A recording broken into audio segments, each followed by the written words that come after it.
तो हमारा नमस्कार। कल जैसे मैंने आपसे कहा था कि सत्य है अपनी जगह, उसे हम बदल नहीं सकते और न ही हमारे बुद्धि से हम उसे जान सकते हैं। ये बुद्धि से परे जो सत्य है वो परम चैतन्य के रूप से चारों तरफ कार्यान्वित है, कार्य करता है। ऐसी बात तो अनेकों ने कही और आपने भी सुनी है, लेकिन आज तक किसी को प्रचीति नहीं आई, उसका बोध नहीं हुआ, किसी ने उसे महसूस नहीं किया। उसका कारण एक था कि उसे जानने के लिए अपने नसों पर हमें एक सूक्ष्म स्थिति प्राप्त होनी चाहिए, और वो सूक्ष्म स्थिति है आत्म साक्षात्कार, जिसके बारे में हर एक धर्म संस्थापकों ने, अवतरणों ने और बड़े बड़े दृष्टा और सद्गुरुओं ने बातचीत की और हमसे कहा कि आप आत्म साक्षात्कार को पहले प्राप्त हो। लेकिन कैसे हो, क्या करें, इसके मामले में बहुत धीरे धीरे ये गुप्त बात कही गई। क्योंकि आप जानते हैं कि संसार में कोई सी भी आधी अधूरी बात लेकर के लोग उसको पैसा बनाने का एक साधन बना लेते हैं। इसलिए ये शुद्ध विद्या के बारे में बहुत कम लोग जानते थे। राजा जनक के जमाने में नचिकेता नाम के एक बहुत शंका से भरे हुए विद्यार्थी उनके पास आए और उनको ये समझ में नहीं आ रहा था कि ये राजा है, राजा जैसे रहता है, सब कपड़े वस्त्र अलंकार आदि सब इससे संपूर्ण, ऐसा ये राजा जनक विदेही क्यों कहलाया जाता है और सब इनके चरण धूलि को अपने सर से क्यों लगाते। तो उनको इन्होंने कहा कि भाई तुम मुझसे सब मांग लो, मैं आत्म साक्षात्कार नहीं दे सकता, क्योंकि तुम बहुत शंका करते हो। ऐसे शंके वाले आदमी को आत्म साक्षात्कार देना कठिन। तो उन्होंने उनकी इतनी परीक्षा ली, उनके ऊपर एक बार तलवार अटका दी, रात भर की किसी वक्त भी गिर जाए और तुम सो, और हर तरह की चीजों से उनकी इतनी परीक्षा लेने के बाद कहते हैं कि उन्होंने उन्हें आत्म साक्षात्कार प्रदान किया। इसी प्रकार हमने जाना कि बुद्ध को, महावीर आदि सब ने आत्म साक्षात्कार की खोज की और प्राप्त किया। लेकिन उस वक्त उन्होंने सोचा कि सब लोग बाहर भटके हुए हैं और गलत चीजों में ही भगवान को देख रहे हैं। जैसे कि उन्होंने कहा कि आप इन चक्रों में देवता हैं, उनको आप जाने। उनकी बात जब चल पड़ी तो लोग बस कर्मकांड करने लग गए। तो इन दोनों ने ही ये बात शुरू की कि भाई इसकी बात करने से कोई फायदा नहीं। अगर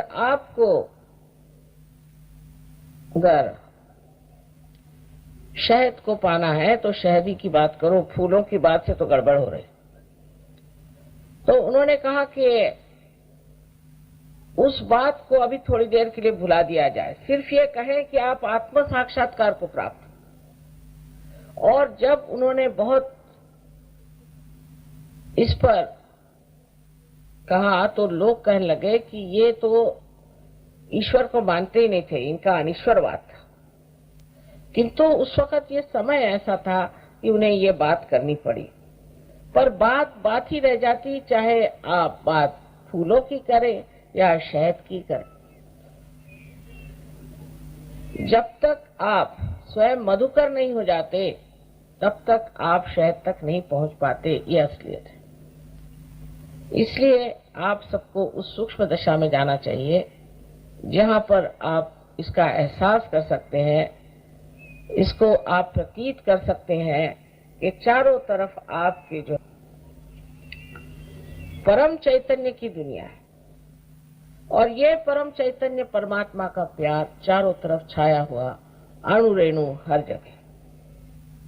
और ये प्यार हमें इसलिए नहीं जान पड़ता क्योंकि हम अंधेरे के जाल में फंसे हुए हैं या अज्ञान का जाल हमारे अंदर इस तरह से घुस पड़ा है। एक अंधा कुछ देख नहीं सकता, उसी प्रकार हम भी जो सत्य है उसे जान नहीं पाते। अभी तक जो कुछ भी सत्य के बारे में जाना है वो हमारा रिलेटिव सत्य है, माने केवल सत्य नहीं। इसका कारण यह है कि हम उस दशा में नहीं पहुंचे इसे हम कह सकते हैं कि यही एक सत्य है और सब लोग मिलकर कहेंगे कि यही एक सत्य है। आत्म साक्षात्कार करने के लिए परमात्मा ने हमारे अंदर बहुत सुंदर व्यवस्था की हुई है, जिसे हम कह सकते हैं कि एक कुंडलिनी नाम की शक्ति हमारे अंदर स्थित है। ये त्रिकोणाकार अस्थि में सेक्रम में बैठी हुई 3.5 कुंडलों में है, इसलिए इसको कुंडलिनी कहते हैं, आप चाहे इसे कुछ भी कह दें।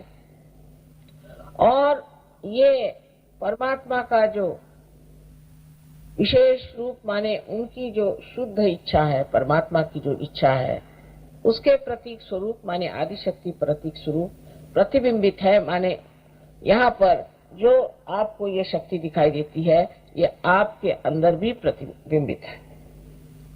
दूसरे हमारे हृदय में बसे हुए आत्मा जो है वो भी परमात्मा का प्रतिबिंब है। तो परमात्मा का प्रतिबिंब तो हमारे अंदर आत्मा स्वरूप है और त्रिकोणाकार अस्थि में जो कुंडलिनी बसी है ये उनकी इच्छा उसका प्रतिबिंब है। जब ये इच्छा हमारे अंदर से 6 चक्रों को भेदती हुई ब्रह्मरंध्र को भेदती है, माने हमारे सर में जो तालु भाग है उस तालु भाग को जब ये भेदती है तब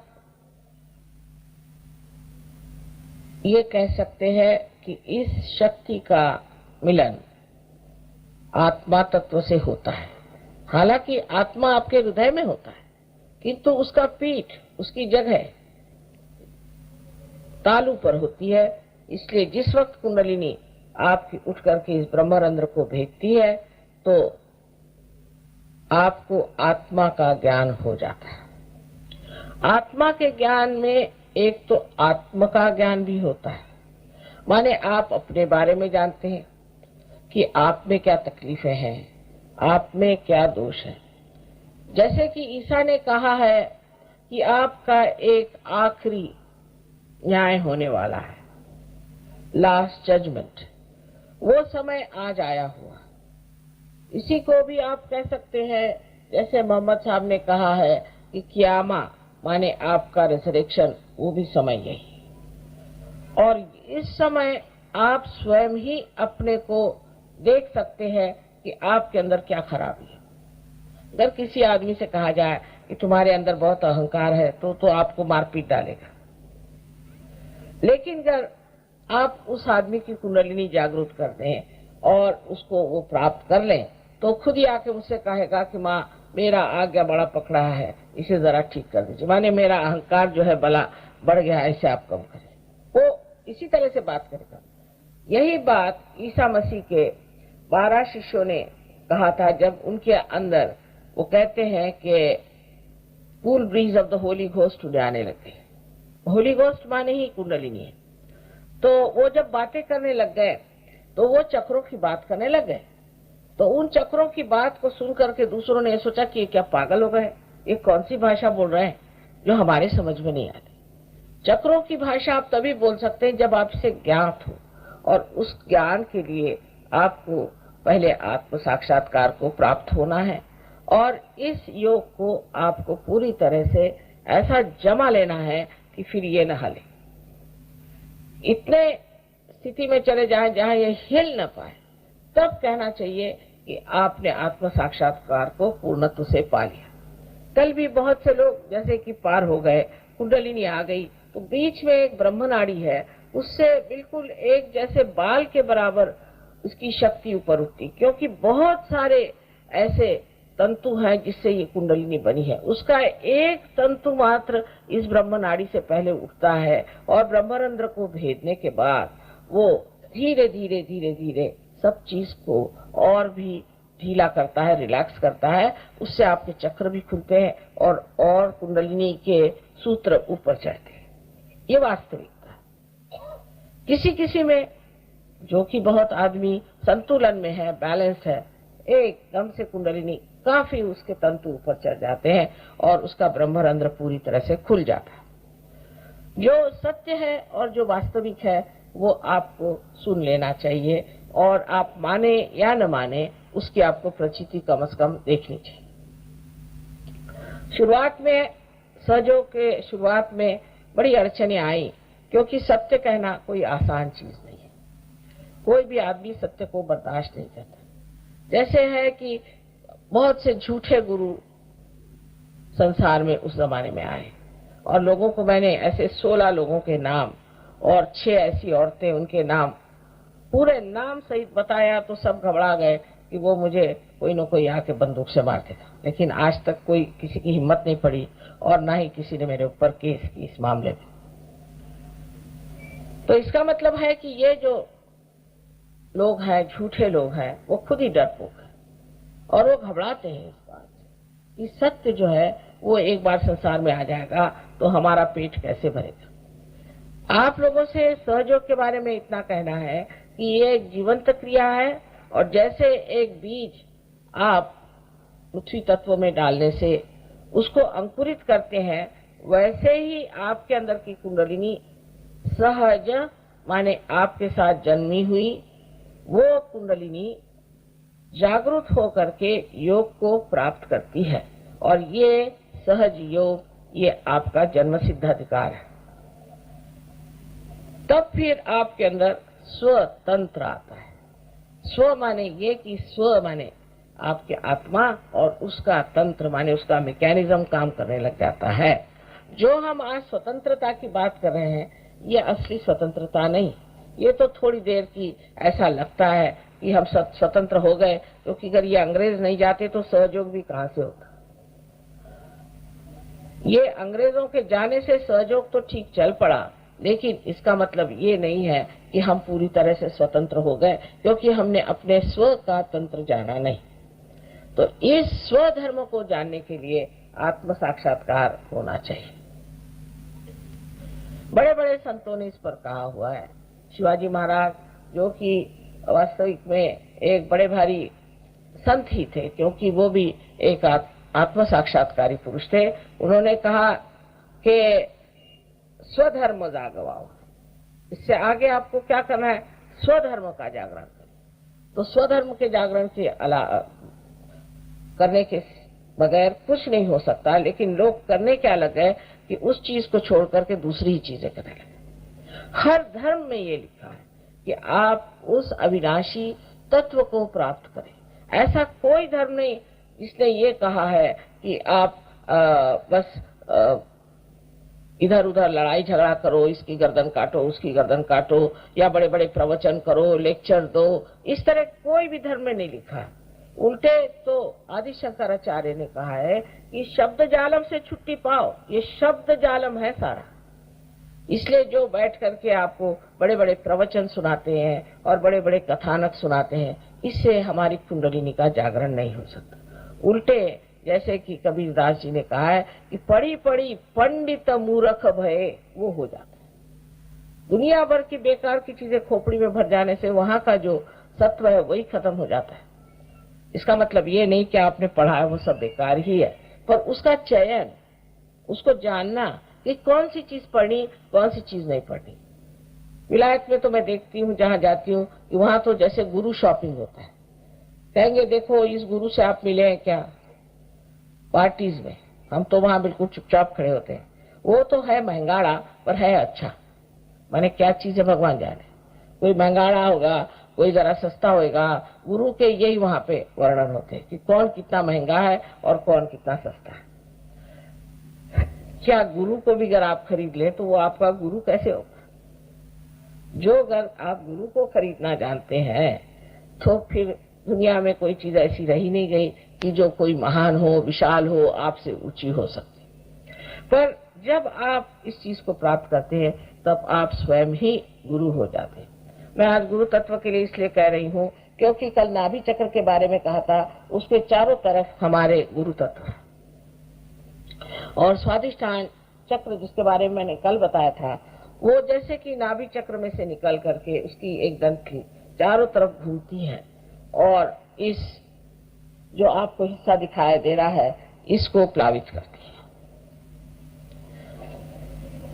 ये स्वादिष्ठान चक्र के बारे में मैंने आपसे कल बताया था कि दिल्ली वाले लोगों का सबसे ज्यादा स्वादिष्ठान चक्र पकड़ता है और इसी वजह से उनके लिवर और उनको लिवर की खराबी हो जाती है, डायबिटीज हो जाता है और उनको ब्लड कैंसर हो जाता है, उनको ब्लड प्रेशर हो जाता है, किडनी ट्रबल हो जाता है और इस तरह के नानाविध प्रकार होकर के अंत में कभी कभी ये सब चीज छूट भी गई तो हार्ट अटैक आ जाता है।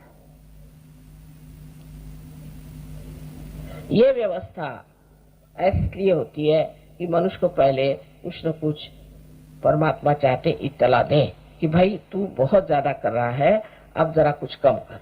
पर मनुष्य उसकी नोटिस नहीं लेता है। सरकारी नोटिस ले आए तो बहुत जल्दी सुन लेता है, पर शरीर की नोटिस को नहीं सुनता है कि मेरा शरीर अब नोटिस दे रहा है।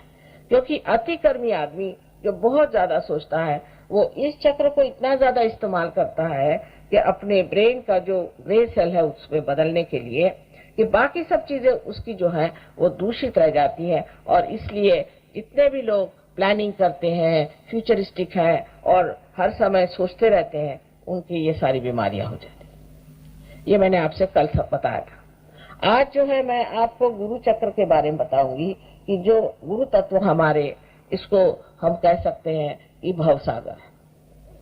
इसमें जो गुरु तत्व हमारा खराब हो जाता है तब भी बहुत परेशानियां हो जाती। गलत गुरु के सामने सर झुकाना, किसी के सामने सर झुकाने की कोई जरूरत ही नहीं है। मुझे भी लोग पैर छूते हैं, भाई मैंने तुमको क्या दिया, तुम मेरे क्यों पैर छू रहे? पर हम लोग की आदत है, तू भी आया भैया तो ठीक है, तू भी आया भैया ठीक है, तू भी सबको नमस्कार करते थे। हिंदुस्तान में खासकर पता हुआ कि पहला वाला अभी जेल से छूट आया है, दूसरा वाला भी मर्डर करके आया, तीसरा वाला रुपया पैसा लूट करके भागा है। हमारे पास तो यही अंदाज नहीं रहता कि कौन असली कौन नकली। पर गुरु तत्व में एक बात आप गांठ बांध कर रखें, जो आदमी आपसे रुपए पैसे की बात करता है वो आदमी गुरु कहलाने लायक नहीं। इसमें आप देखिए कि 99% लोग आप उसमें से निकाल देंगे। आपको एक भी ऐसा बिरला मिल जाएगा कि जो पैसे की बात शुरू में नहीं करेगा लेकिन बाद में करेगा तो, क्योंकि उनके पास कुछ है ही नहीं देने को। वो तो आपके नोच खसोट में लगे हुए। ये नहीं हुआ तो आपकी बीवी बच्चों में उनको इंटरेस्ट होगा या कुछ ऐसी वैसी चीजें होंगी जिससे आप जान जाएंगे कि ये गुरु नहीं हो सकते। जिस आदमी का चरित्र ही इतना कलंकित है और जिसके मन में कोई भी शुद्ध विचार नहीं, ऐसे गंदे लोग गुरु कैसे हो सकते हैं? ऐसा कहीं शास्त्र में लिखा है। एक और मुझे पता है, गुरु महाराज, उनके सारे शिष्यों को आजकल एपिलेप्सी की बीमारी हो। उनका नाम भी अजीब सा है। वो पूना में थे। वो मैं कहती हूँ कि ब्राह्मणों का कर्दन काल है, क्योंकि सारे ब्राह्मण उनके शिष्य होते। अब सबकी आंखें ऊपर चढ़ जाती हैं, हाथ पैर थरथराते हैं, हालत खराब, और छोटी उम्र में ही वो लोग बुढ़े लगते हैं। उनके शिष्य आए, उन्होंने मुझसे कहा कि आपने करुणोपाय तरुणोपाय गरुणोपाय सुना है क्या? मैं कहा नहीं भाई, कौन से शास्त्र में लिखा है? पहले हमारे गुरुजी कहते थे। मैंने कहा अच्छा, आपके गुरुजी कहते थे तो वो कोई हवा से लटक पड़े कि क्या बात है? कि क्या उनके लिए कोई शास्त्र कोई मतलब नहीं? किसी शास्त्र में भी तो ये बात लिखी होनी चाहिए कि ऐसे कोई उपाय होते हैं। ये आपने कहां से ढूंढ निकाले? और उपाय आपने खूब किए कि सारे लोग जो है उन पे एपिलेप्सी की बीमारी आ गई। तो वो कुछ उनकी समझ में नहीं आया, क्योंकि उनका धंधा था वो, तो वो चले गए। उनकी तो बात दूसरी हुई। लेकिन इस प्रकार के इतने विक्षिप्त लोग गुरु बन गए हैं और लोग जाके उन्हीं के चरण छूते हैं। तो ये जो चरण छूने की जो बीमारी है, पहले आप ये तय कर लें कि हम अगर किसी के चरण नहीं छूते हैं और तब अगर गुरु हमसे खुश है तब वो असर है। वो आपको अपना गुलाम बना लेगा, कैसी कैसी बातें आपको समझाएगा कि जिससे आपसे वाह वाह वाह वाह क्या बात है। कुछ कहेगा कि तुम्हारे बाप कैसा हुआ, तुम्हारे माँ कैसा हुआ, ये तो कोई भी बता सकता है। इसको मन कवड़ी कहते हैं। ये लोग मन की बात बता सकते हैं। एक तरह के ये भी पिशाच विद्या और गंदी विद्या करते हैं, मैली विद्या, और उससे वो भी ये सब काम करते हैं। उससे आप लोग अभिभूत हो जाते हैं। लेकिन समझ लीजिए किसी ने आपसे बातें बताई भी तो उसमें क्या विशेष मिल गया? उससे कोई आपके अंदर परिवर्तन आया या आपके अंदर आनंद आया या उससे कोई आपको सुख मिला है? आपको खुद सोचना चाहिए कि इससे कौन सा सुख मिला है। अभी हमारे पास ऐसे बहुत से ये गुरुओं के मार खाए हुए लोग आते हैं, जिनके की घर लूट गए, बच्चे बिगड़ गए, सब दुनिया बर्बाद हो गई। तो सबसे पहले तो आपको देखना चाहिए कि इनके शिष्य कैसे, उनकी आदतें कैसी हैं। उनके शिष्य तो दुनिया भर के धंधे करते हैं और कहने लगे कि बाबा ने मुझे अंगूठी दे दी। अरे भाई फायदा क्या उस बाबा की अंगूठी का, अगर आप धंधों से नहीं बचते और डबल ही धंधे करते हैं। तो हमने कहा कि अगर आप इतने धंधे करते हैं तो ये बाबा की अंगूठी का फायदा क्या? कह ले इससे एक फायदा है, कुछ भी करो कुछ नहीं होता। मैं कहा वाह। उसके बाद 2 साल बाद हार्ट अटैक आ गया और वो चले गए, सुधार गए अपने आप। सो इन चीजों की तरफ आपको अपनी बुद्धि थोड़ी सी तो भी लगानी चाहिए और सोचना चाहिए इससे हमें क्या प्राप्त हुआ। फिर कोई कहेगा चलो ये साधना करो, साधना करें, आज करी, दूसरे साल करी, तीसरे साल करी, चौथी साल साधना करते रहो। उससे फायदा क्या हुआ? आपका क्रोध उससे ठीक नहीं हुआ, आपकी तबीयत उससे ठीक नहीं हुई, उल्टे आप बीमार पड़ गए। तो फिर वो लोग कहते हैं कि देखो भाई, गुरु जो है वो थोड़ा सा आपको आशीर्वाद दे सकता है पर आपके सारे कर्म तो नहीं खा सकता। तो फिर ऐसे गुरु को पालने की क्या जरूरत है? इस प्रकार आपका गुरु तत्व खराब हो जाता है और आपको आश्चर्य होगा कि बहुत से कैंसर के पेशेंट्स गुरु तत्व खराब होने से होते। कम से कम जिन कैंसर को मैंने ठीक किया है उसमें से कम 80% लोग गुरु के ही माताहत पाए। गुरु नहीं तो कोई भूत विद्या, नहीं तो कोई तांत्रिक, नहीं तो कोई इसी तरह का प्रकार। अब ये तो विचक्राफ्ट वगैरह तो अमेरिका में बहुत ही ज्यादा चल पड़ा है। वही लोग कैंसर को पाते हैं और इस कैंसर को भी ठीक करना बहुत आसान हो जाता है, क्योंकि जब इस भूत विद्या से कोई ऐसा असर आता है, अगर आपको ये मालूम है कि इस आदमी को उस चीज से हटाना कैसे, वो आदमी ठीक हो सकता है। तो कैंसर अगर आपको हुआ है तो सहयोग में आकर के ठीक है आप ठीक हो जाए, पर आप अभी ठीक हो जाइए जिससे कैंसर ही ना हो आपको, वो बेहतर बात है। खासकर गुरु तत्व खराब होने से हमारा यहाँ पर जो 11 एकादश रुद्र है, एक चक्र यहाँ है, वो पकड़ जाए। और जब ये पकड़ जाता है तो समझ देना चाहिए कि कैंसर की शुरुआत होगी। अब आपको मैं बताती हूँ कैंसर कैसे होता है, समझने की बात है। अब आप डॉक्टर हो या न डॉक्टर हो, बहुत आसानी समझ सकते हैं कि हमारे अंदर 2 सिंपैथेटिक नर्वस सिस्टम है, लेफ्ट और राइट, और दोनों कार्यान्वित होती है। एक से लेफ्ट से शक्ति जाती है, एक राइट से शक्ति जाती है। जब हम कोई काम को करना चाहते हैं, जैसे हमें अपने हृदय के ठोके बढ़ाने, तो हम दौड़ेंगे तो सिंपैथेटिक नर्वस सिस्टम से हम कर लेते हैं। पर जिस वक्त वो शांत होता है और अपने नॉर्मल स्थिति में आता है, वो पैरासिम्पैथेटिक से आता है, वो भी चौकी। सो क्या होता है कि जब बहुत ज्यादा हम इस्तेमाल करने लगते हैं तो ये टूट जाता है। ये चक्र है बीच में, ये टूट गया तो ये इधर बहने लग गया और इसको कहते हैं कि अपने आप ही चलने लग गया, क्योंकि इसका संबंध जिससे कंट्रोल करने का है वो ब्रेन जो है उससे संबंध ही टूट गया इस चक्र का। अब आपको तकलीफ होने लग गई कैंसर की, कैसे कि ये ऐसी आपकी, अभी इसको कहते हैं वल्नरेबल, माने इस वक्त आपकी तैयारी है कि आप कैंसर पालें। कोई अतिकर्मी आदमी हो उसे कैंसर हो सकता है, कोई भी एक आदत का आदमी हो उसे कैंसर हो सकता है, कोई सी भी चीज से आप रगड़ खाते हो उसे कैंसर हो सकता है, वल्नरेबल है। पर फिर लेफ्ट साइड से यही जो मैंने आपसे कहा था कि अपने अंदर जो कुछ मरा हुआ है, जो भूतकाल में हुआ है, शुरू से अनादिकाल से, जब से ये सृष्टि बनी तब से हमारे अंदर लेफ्ट साइड में है, उसमें से अगर कोई चीज अंदर घुस आए तो वही कहते हैं कि शुरुआत करता है, ट्रिगर करता है। उसको डॉक्टर लोग प्रोटीन 53 या प्रोटीन 58 कुछ भी नाम दीजिए, नाम बस दे देते हैं।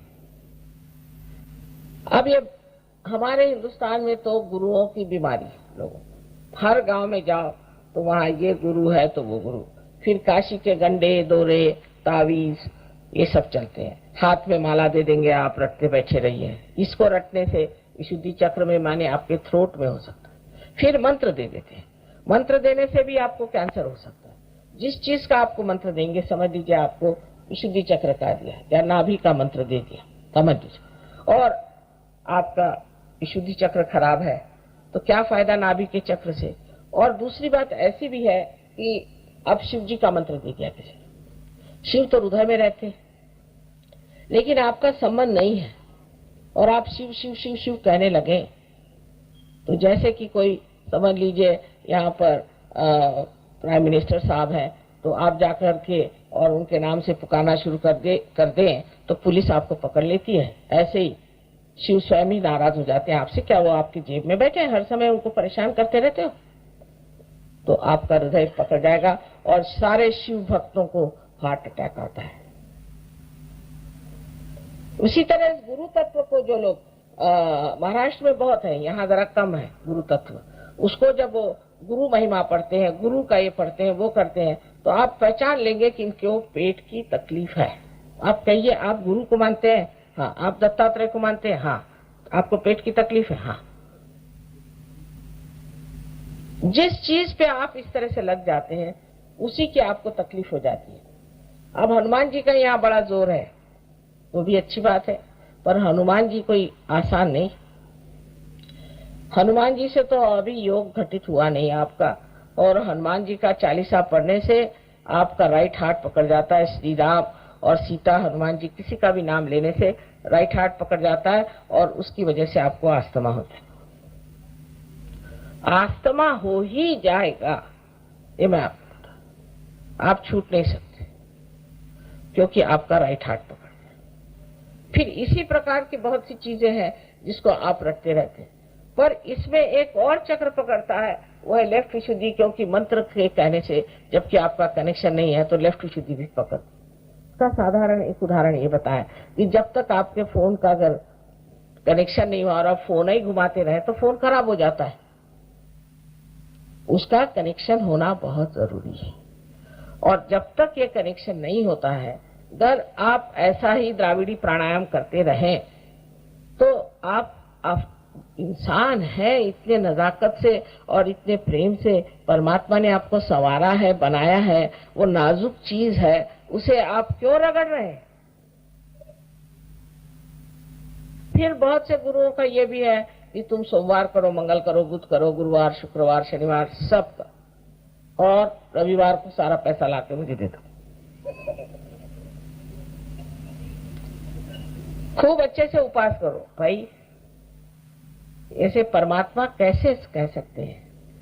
क्या आप अपनी अगर माँ से नाराज हो तो कहते आज मैं खाना नहीं खाऊंगा, हो गया, सारा घर खराब हो जाता। ये तो परमात्मा को नाराज करने का तरीका है कि मैं ये खाना नहीं खाऊंगा, मैं ये नहीं करूंगा, मेरा आज उपवास है।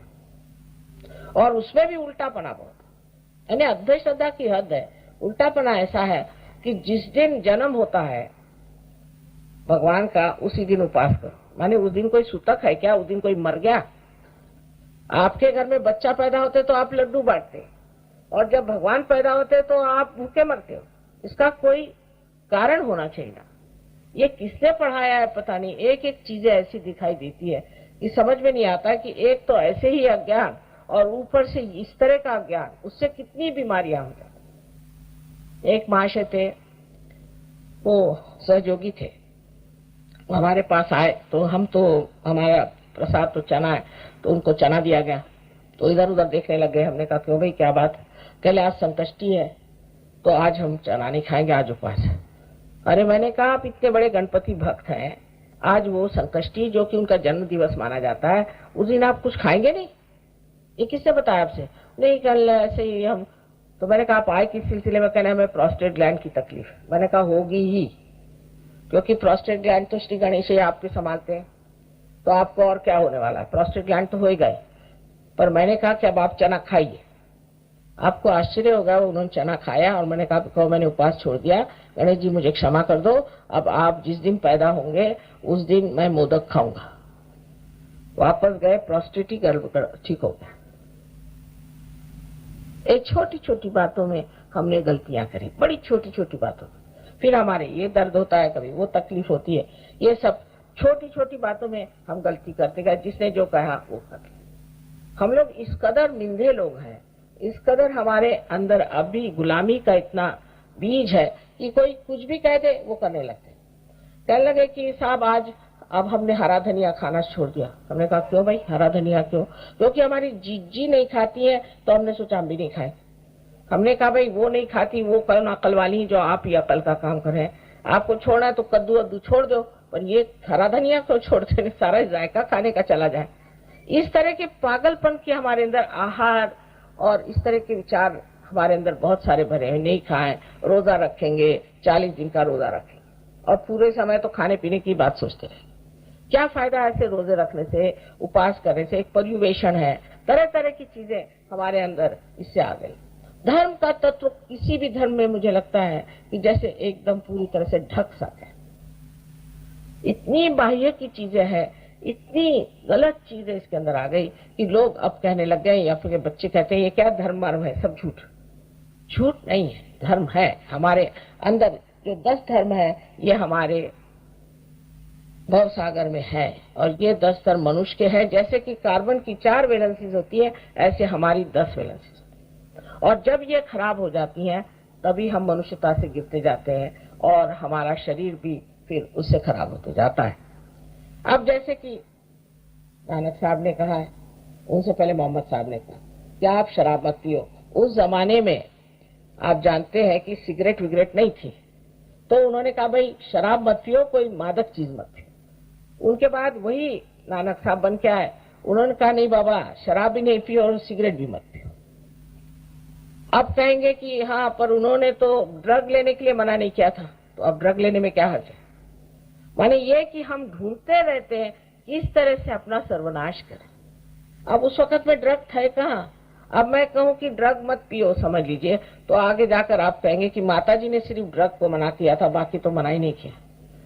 लेकिन ये सोचना चाहिए कि कोई भी मादक चीज लेने से वो आपके चेतना पे असर करती है, इसलिए उसको नहीं लेना चाहिए। ये लोग जो हमें बता गए वो हमारे भले के लिए और हमारे संतुलन के लिए। अगर हमारे अंदर संतुलन नहीं आएगा तो कुंडलिनी कैसे जगेगी? जब बीच में ही रुकावट हो जाएगी तो कुंडलिनी कैसे जग सकती है और वो कैसे अंदर जा सकती? तो उन्होंने कहा आप संतुलन में रहो। अब धर्म के कर्म कांड भी तो हजारों है, वो भी इतने व्यर्थ और इतने बेकार हैं कि कुछ पूछे नहीं। कोई मर गया तो, कोई पैदा हो गया तो, किसी की शादी हो गई तो, दुनिया भर के कर्म कांडों में सबने लपेट लिया, और अगर उसमें मेरे तो किसी का अर्थ ही लगता नहीं। कोई अर्थपूर्ण चीज हो तो उसे करना चाहिए, निरर्थक कुछ न कुछ क्योंकि हम लोग करते आए उसी ढंग से आज चलना चाहिए या करना चाहिए, ये गलत बात है। फिर उसके ऊपर लोग निकलते हैं बड़े सुधारक, वो भी अंधे, वो क्या सुधारना करेंगे? वो अपनी चीज निकाल लेते हैं। जैसे कि हिंदू धर्म में ये गलतियां हैं तो आर्य धर्म, आर्य समाज निकला। आर्य समाज के लोगों से तो बाप रे, उनसे आप बात करते करते पागल हो जाएंगे, ऐसा लगेगा कि इनसे बात करना छोड़ के समुद्र में कूद पड़े। इतने तो वो आर्ग्यूमेंट करते हैं आपसे, इतने आर्ग्यूमेंट करेंगे कि आप घबरा जाएंगे। वो प्रकाश है, वो फलाना, अरे भाई कुछ अंदर तो हो, बाहरी बाहर आप बोले जा रहे। इस तरह की चीजें हम रोजमर्रा अपने जीवन में देखते हैं। ईसाई धर्म में भी इतनी गलतियां और इतनी गड़बड़ है कि जिसकी कोई हद के जब देखते हैं तो लगता है बाप रे, ईसा मसीह ने क्या कहा और क्या हो। कैसे लोग ये आ गए हैं ईसा के नाम पर, इनका कोई संबंध ही नहीं बनता है ईसा से। इसी प्रकार मुसलमानों का हाल है, इसी प्रकार आप देखो तो सिखों का हाल है, इसी प्रकार महावीर के फॉलोअर्स का है और उसी प्रकार बुद्ध के फॉलोअर्स का है। सब एक से एक बढ़ के अज्ञान में बढ़ते ही जा रहे हैं, बढ़ते ही जा रहे हैं, बढ़ते ही जा रहे हैं। अंधेरे में लड़ाई झगड़ा तो होगा ही। इस अंधेरे को हटाने के लिए मैं कहती हूँ आप पहले जागृति ले लो, आत्म साक्षात्कार को प्राप्त करो, फिर जानो कि तुम्हें क्या बता गए हैं और तुमने क्या पाया। मैं तो कहती हूँ सभी बहुत ऊंचे लोग थे, लेकिन उनका तत्व जो है वही छूट गया और इतना विद्रूप लूप होकर के हर आदमी बदनाम, हर धर्म बदनाम है।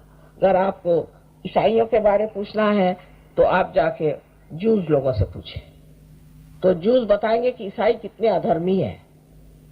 और जूस के बारे में पूछना हो तो आप मुसलमानों से पूछ लीजिए, तो बताएंगे देखिए कितने अधर्मी हैं। और मुसलमानों के बारे में पूछना हो तो हिंदुओं से पूछ लियो, बताएंगे महाअधर्मी। और हिंदुओं के बारे में पूछना हो तो और लोग जो हैं बुद्ध धर्मी, वो बताएंगे कि ये बिल्कुल बेकार लोग हैं। जैन लोग तो सोचते हैं कि सभी लोग बिल्कुल बेकार है, हम ही एक विशेष रूप के हैं क्योंकि हम मच्छर भी नहीं मारते। अब ये क्या मैं मच्छर और मुर्गियों को रियलाइजेशन देने वाली हूँ क्या? उनको बचा करके क्या करना है? अरे भाई, इंसान जो है ये तो उत्क्रांति की चरम सीमा है, एपिटोम ऑफ इवोल्यूशन। यही तो न पाएगा ये। बाकी सब चीजों का इतना महत्व करने की क्या जरूरत है और उनके पीछे भागने की क्या जरूरत है कि साहब हम तो है कि हम मच्छर भी नहीं, हम खटमल भी नहीं मारते। क्या कहने आपके, आप बड़े बहादुर आदमी। इस प्रकार की धारणाएं हमारे समाज में इतने तरह से फैली हुई है और फिर लोग कहते हैं कि धर्मनिरपेक्ष है हम लोग। अरे भाई, धर्मनिरपेक्ष हो पर असली धर्म को क्यों न जगाया जाए जो हमारे अंदर 10 तत्वों में बसा हुआ। एक बार कुंडलिनी के जागरण के बाद, एक सहयोगी बनने के बाद, ये 10 धर्म उसके अंदर जाग जाते। फिर वो चाहे तो शराब नहीं पी सकता, मैं कुछ नहीं कहती हूँ, तो मैं कहूंगी आधे लोग उठ के चले जाएंगे, शराब मत पियो, ऐसा मैं कभी नहीं कहती। अगर मैं कहूंगी तो आधे लोग उठ के चले जाए, पर फिर देख लेना आप पी नहीं सकते। उसके बाद में उसके जो चोरी करने की आदत वो चली जाएगी, उसके अंदर जो स्त्रियों के प्रति या पुरुषों के प्रति एक तरह की गलत धारणा है वो चली जाएंगी। इस तरह से ये जो 10 हैं एक आनंद में मनुष्य आ जाएगा और एक समाधान में आ जाएगा और ये जो अपने अंदर 10 गुण है वो जागृत हो जाएगा। इसलिए मैं कहती हूँ कि किसी गुरु के पास जाने के से पहले उनके शिष्यों को देखो, उनके शिष्य कैसे हैं। लेकिन अगर आपके दिमाग में अभी भी ऐसे ही गुरु बसे हैं जो बकवास करते रहते हैं सुबह से शाम तक, ये बोल वो बोल, ऐसे भी गुरु हैं जो कहते हैं कि दुनिया में कोई सत्य है ही नहीं और कोई सच्चा गुरु है ही नहीं, क्योंकि ये नहीं है तो ये सोचते कोई हो ही नहीं सकता, और उनको ही लोग बहुत मान करके इतनी गलत रास्ते पर चल पड़े। जब असत्य होता है तो उसका सत्य भी होना ही चाहिए, नहीं तो मनुष्य एकदम आज कहां से कहां पहुंच जाता और खत्म हो जाता। उस सत्य को मानने के लिए पहले अपने अंदर धर्म जागरण होनी चाहिए और वो कुंडलिनी के जागरण से हमारे अंदर हो जाते हैं। धीरे धीरे कुंडलिनी अपना पूरा प्रकाश अपने धर्म स्थानों पर दे देती है और मनुष्य असल माने में धार्मिक होता है, नकली माने में नहीं। जैसे कि हमारे यहाँ किस्सा है कि एक बार नामदेव एक कावड़ लेकर के और पानी लेकर के द्वारिका जा रहे थे और पूरे समय वहां से चल करके वहां तक पहुंचे और अब मंदिर में चढ़ने की बात आई तो वहां देखा एक गधा प्यास से मर रहा है, तो उन्होंने अपने कावड़ का सारा पानी उसी को दे दिया। तो उनका क्या कर रहे हो, तुम तो भगवान को चढ़ाने आए थे। मैंने कहा कहने मैंने भगवान ही को चढ़ा, और वहीं से लौट पड़े। ये धर्म की जो सूक्ष्म भावना है, प्रेम की और समझने की कि किसकी क्या जरूरतें हैं, किसको क्या देना चाहिए, ये सब हमारे अंदर धर्म जागृत होने पर ही आती है, बाहर के धर्मों से नहीं आने वाली। और बाहर के धर्मों में तो एक साधारण बात है कि कोई भी धर्म के आप हो, हर पाप आप कर सकते हैं, कोई आप पे बंधन नहीं, पर सहयोगी नहीं कर सकता। और अगर करता है तो उसके सब चैतन्य एकदम गायब हो जाएगा हाथ से, उसका आनंद ही छूट जाएगा।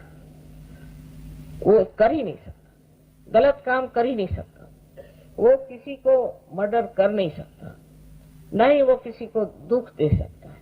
हाँ, वो आपसे ये जरूर स्पष्ट कहेगा कि आप में तकलीफ है, इसे ठीक कर लीजिए। उसे आप चाहे दुख समझे चाहे कुछ समझे, पर ये तो कोई बताने वाला चाहिए। आज सहयोग इतने जोर से दुनिया में फैला है, 30 देशों में ये सहयोग चल पड़ा।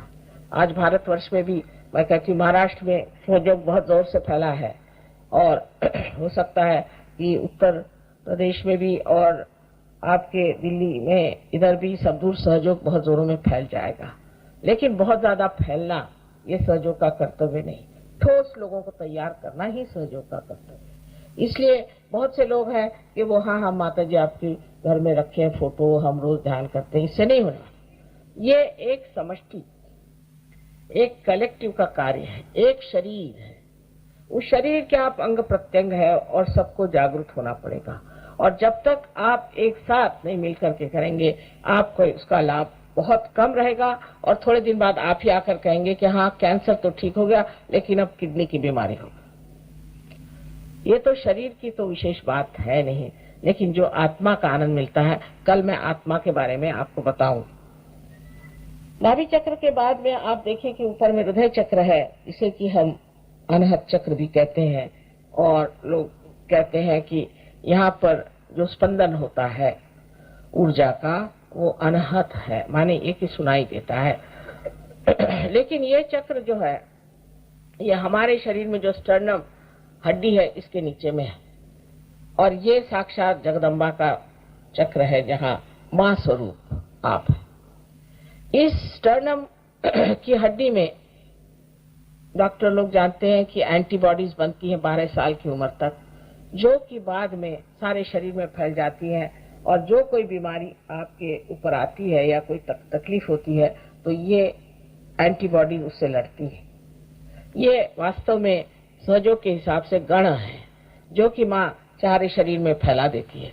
पर जब भी कभी मनुष्य को भय लगता है, या उसको कोई मानसिक तकलीफ हो जाती है, या कोई मानसिक पीड़ा हो जाती है, तब ये चक्र जो है, ये उसका संदेशा स्टर्नम को दे देता है, और यहाँ स्टर्नम हिलने लग जाता है, और उससे ही सारा संदेश इन एंटीबॉडीज को चला जाता है, और वो सुसज्ज हो जाते हैं।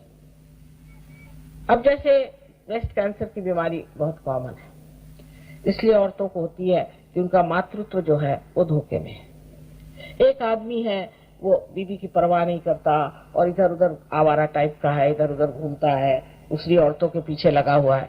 ऐसी औरतों को एक तरह से अपने मातृत्व पे ये लगता है कि मैं माँ हो गई हूँ और मेरे मातृत्व की इन्होंने इज्जत नहीं की, तो उसका जब मातृत्व हिलता है तो उसे ब्रेस्ट कैंसर हो सकता है। अमेरिका में बीमारी बहुत ज्यादा है, हालांकि वो लोग कहते हैं कि हम तो स्वतंत्र है, चाहे जिस आदमी के साथ रहे, जिस औरत के साथ रहे, लेकिन इस तरह की चीज बड़ी दुखदायी होती है, बहुत दुख देती है, और वो दुख जो है कैंसर के रूप में प्रकटित होती है।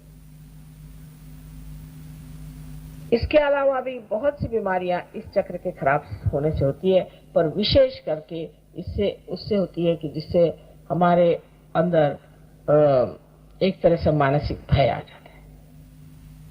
किसी भी चीज से हम भयभीत हो जाते हैं। तो हो सकता है कि किसी के माँ बाप बड़े जबरदस्त हो, या किसी का बचपन बहुत खराब बीत जाए, या किसी तरह से उसे परेशानी में रहना पड़े, या कोई भी उस पर आघात आ जाए, एकदम वो स्कूल में खराब हो जाए उसकी हालत, या उसके इम्तिहान में वो फेल हो जाए, कोई ना कोई ऐसा आघात उस पर आने से ही ये चक्र पकड़ जाता है।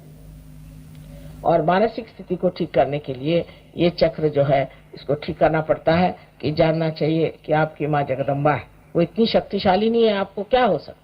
लेकिन ये कहने से नहीं होगा, जब तक कुंडलिनी जगदम्बा वहां नहीं जाती है और जब तक उसको प्लावित नहीं करती है, मनुष्य ठीक नहीं होता।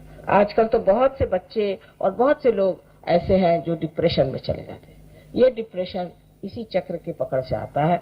इसको ठीक करना भी बहुत आसान है, सरल है, सहज है, सिर्फ ये कि कुंडलिनी का जागरण होना चाहिए। उसके बाद का जो चक्र है, विशुद्धि का चक्र है, ये बहुत ही महत्वपूर्ण है, क्योंकि इसकी 16 पंखुड़ियां हैं, और ये सारे